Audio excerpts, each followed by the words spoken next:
السلام علیکم ورحمۃ اللہ وبرکاتہ۔ ناظرین، میں ہوں آپ کا میزبان زین العابدین، باگل کوٹ، کرناٹکا، انڈیا سے۔ بول کے سچ زندہ ہے اب تک کے ایپیسوڈ نمبر 19 میں آپ کا استقبال ہے۔ نیک لوگوں کو اپنا ساتھی اور دوست بنائیں، اس عنوان پر عتیق الرحمن ریاضی نیپالی صاحب نے ایک بہت عمدہ مضمون تحریر فرمایا ہے۔ ہم آپ کی خدمت میں پیش کرنے جا رہے ہیں، امید کہ آپ اس کو زیادہ سے زیادہ شیئر بھی فرمائیں گے اور عمل کی نیت سے سماعت بھی فرمائیں گے۔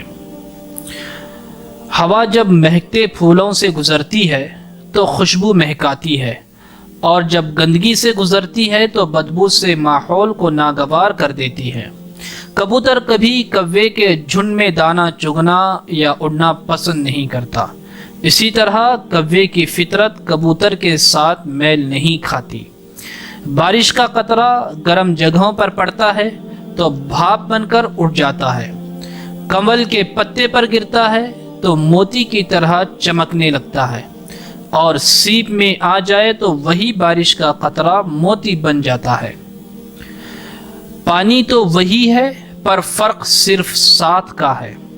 آپ کن لوگوں کے ساتھ رہتے ہیں یا آپ کے ساتھ کون لوگ ہوتے ہیں، اس سے آپ کے مزاج پر بہت فرق پڑتا ہے۔ بکریوں کی طبیعت میں چونکہ نرمی ہوتی ہے، اس لیے بکریوں کے ساتھ رہنے کی وجہ سے انسان کی طبیعت نرم ہو جاتی ہے، اور اونٹوں اور گھوڑوں کی طبیعت میں چونکہ نخرہ، سختی اور شیخی ہوتی ہے، اس لیے ان کے ساتھ رہنے کی وجہ سے انسان کی طبیعت میں فخر اور تکبر پیدا ہو جاتا ہے۔ ایک آدمی نے 2 اینٹیں لی، ایک اینٹ کو مسجد میں لگا دیا اور ایک اینٹ کو بیت الخلاء میں لگا دی۔ اینٹیں ایک جیسی، لیکن ایک کی نسبت مسجد سے ہوتی ہے اور ایک کی نسبت بیت الخلاء سے۔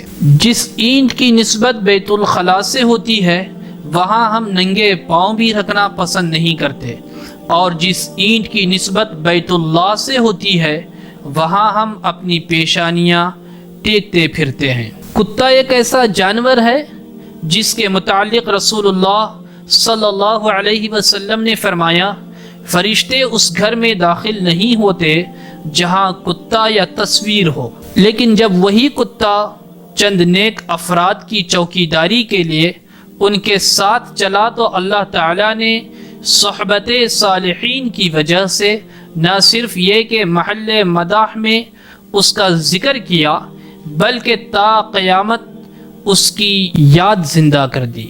پس اگر ہم چاہتے ہیں کہ ہم نیک بنیں تو نیک لوگوں کے ساتھ رہیں۔ اپنی عزت، دین، ایمان اور تقوی کی حفاظت کے لیے ہمیں ان تمام دوستوں، سوسائٹیز، مقامات سے دوری اختیار کرنی چاہیے جو بگاڑ کا باعث بن سکتی ہیں۔ یاد رکھیں، اللہ والوں کی محفل اللہ والوں سے نسبت اللہ تک پہنچا دیتی ہے۔ چہرے پر تبسم، میٹھی اور سچی زبان، ہمدردی و غمخواری، انس و محبت جیسی مٹھاس والے لوگ صالح معاشرے کی تشکیل کے لیے مفید و مددگار ہوتے ہیں۔ سچے لوگوں کے منہ سے نکلے ہوئے سخت الفاظ بناوٹی قسم کے میٹھے بولوں سے لاکھ درجے بہتر ہوتے ہیں۔ معاشرے کے بناؤ اور بگاڑ میں اچھے اور برے لوگوں کی صحبت اور ہم نشینی کا بڑا دخل ہے۔ مثل مشہور ہے کہ خربوزے کو دیکھ کر خربوزہ رنگ پکڑتا ہے۔ نبی صلی اللہ علیہ وسلم نے بہت ہی عمدہ مثال سے واضح کیا، صالح ہم نشین کی مثال عطر فروش کی طرح ہے، اگر وہ تم کو عطر نہ بھی دے تب بھی اس کی خوشبو تم کو پہنچ کر رہے گی، اور برے ہم نشین کی مثال لوہار کی بھٹی کی طرح ہے، اگر اس کی چنگاری تم کو نہ بھی جلائے تب بھی اس کا دھواں تم کو ضرور لگے گا۔ قرآن مجید میں ارشاد ہوا، اے ایمان والو اللہ سے ڈرو اور سچوں کے ساتھ رہو۔ ایک جگہ اور ارشاد ہوا، اور اپنے دل کو ان لوگوں کی معیت پر مطمئن کرو جو اپنے رب کی رضا کے طلبگار بن کر صبح و شام اسے پکارتے ہیں، ان سے ہرگز نگاہ نہ پھیرو۔ کیا تم دنیا کی زینت پسند کرتے ہو؟